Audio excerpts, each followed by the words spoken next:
नमस्कार, स्वागत है आप सभी का। और आप सबको दशहरे की बहुत बहुत शुभकामनाएं। मैं हूं आपके साथ भावना शर्मा। मैं एक एस्ट्रोलॉजर हूं, मैं वास्तु एक्सपर्ट भी हूं, मैं टैरो कार्ड रीडर भी हूं और साथ ही में मैं न्यूमरोलॉजी भी करती हूं।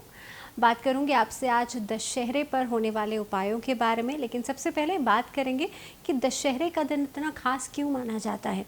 तो सबसे पहली चीज़, अश्विन मास में शुक्ल पक्ष की दशमी तिथि पर दशहरे का पर्व मनाया जाता है और ये वही दिन है जिस दिन भगवान राम ने रावण के ऊपर विजय प्राप्त करी थी, रावण का वध कर दिया था।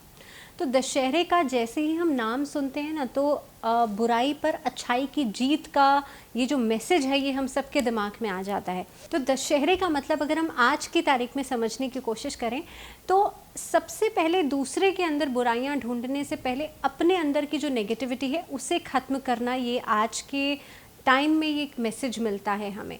तो बुराई पर अच्छाई की जीत का मतलब ये है कि आप सबसे पहले अपने अंदर की बुराई को ख़त्म करें। जितने भी नेगेटिव इमोशंस हैं उन्हें आप ख़त्म करें। हमारे अंदर जो जेलसी है या किसी के लिए द्वेष की भावना, जो भी नेगेटिव इमोशंस हैं, एंग्जाइटी, स्ट्रेस, फियर, इन सारी चीज़ों को ख़त्म करना ये भी एक तरीके का आप बुराई पर अच्छाई की जीत ही है। तो इसीलिए हम दशहरे का पर्व इस बार जो सेलिब्रेट करेंगे, क्योंकि कोरोना का समय भी चल रहा है और इस समय पर आर्थिक स्थिति जो है वो लोगों की बहुत ज़्यादा ख़राब हो गई है। क्या खास उपाय कर सकते हैं इसके बारे में तो मैं आपको बात करूंगी ही, लेकिन दशहरे के दिन जिस तरह से भगवान राम ने रावण का वध किया था, लेकिन उससे पहले 9 दिन तक माँ दुर्गा की उपासना की थी। माँ दुर्गा के अलग अलग स्वरूपों का आवाहन किया था और दशहरे के दिन रावण का वध कर दिया था। इस दिन खास तौर पे हवन ज़रूर करना चाहिए। दशहरे का पर्व इस बार 25 अक्टूबर को पड़ रहा है। 25 अक्टूबर को 7 बजकर तकरीबन 15 मिनट से जो तिथि है वो शुरू हो जाएगी और इस दिन यानी कि 25 अक्टूबर को ही दशहरा मनाना सही रहेगा। इस दिन हवन किया जाता है। इस दिन जो बच्चे होते हैं वो ज़रूर हवन के बाद बैठ कर के शिक्षा ज़रूर प्राप्त करते हैं, कुछ देर बैठ कर के पढ़ाई ज़रूर करते हैं। इस दिन बही खाते जो हैं वो लिखे जाते हैं। व्यापारियों के लिए ये दिन बहुत ख़ास होता है, क्योंकि जितना भी चीज़ों का बही खाते में चीज़ें लिखी जाती हैं वो बहुत ज़्यादा ज़रूरी होती है। इस दिन उस पर स्वास्तिक बना करके आप पूजा ज़रूर करें। दशहरे का पर्व ख़ास तौर पे आपके जीवन में एक नई ऊर्जा लेकर के आता है, एक नई एनर्जी लेकर के आता है। तो इस दिन अपना कोई भी नया कार्य है उसकी शुरुआत आप कर सकते हैं, उसकी योजना आप बना सकते हैं। जैसे मैंने कहा, स्टूडेंट्स के लिए बहुत ख़ास दिन रहता है और हवन के बाद आपको ज़रूर अपनी पढ़ाई यानी कि अपनी बुक्स को लेकर के कुछ देर ज़रूर बैठना चाहिए, ज़रूर पढ़ाई करनी चाहिए।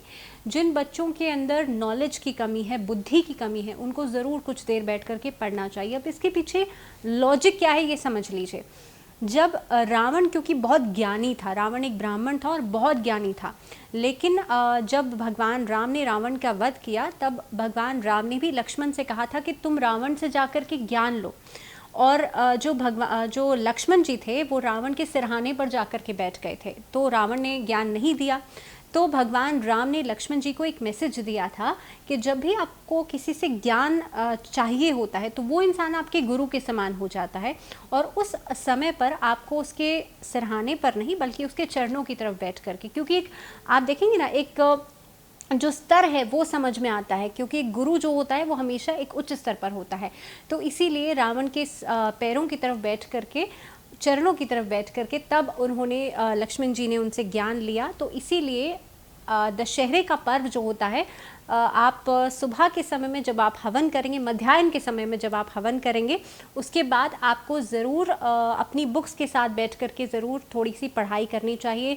जो खेतरी आपने बोई थी 9 दिन तक माँ दुर्गा के सामने, वो आपको ज़रूर, खेतरी जो है वो जो हरे रंग की खेतरी होती है ना, वो आपको ज़रूर इस दिन अपनी बुक्स के अंदर रखनी चाहिए। एक और छोटी सी चीज़, इस दिन तिलक किया जाता है। जिस तरह से कोई भी विजय को की प्राप्ति होती है, जीत की प्राप्ति होती है, उसके बाद जब तिलक होता है ना, तो दशहरे का पर्व भी जो बहनें होती हैं वो अपने भाइयों के माथे पर तिलक ज़रूर लगाती हैं, तिलक और अक्षत ज़रूर लगाती हैं, और वो जो खेतरी होती है वो उनके कानों पर रखी जाती है।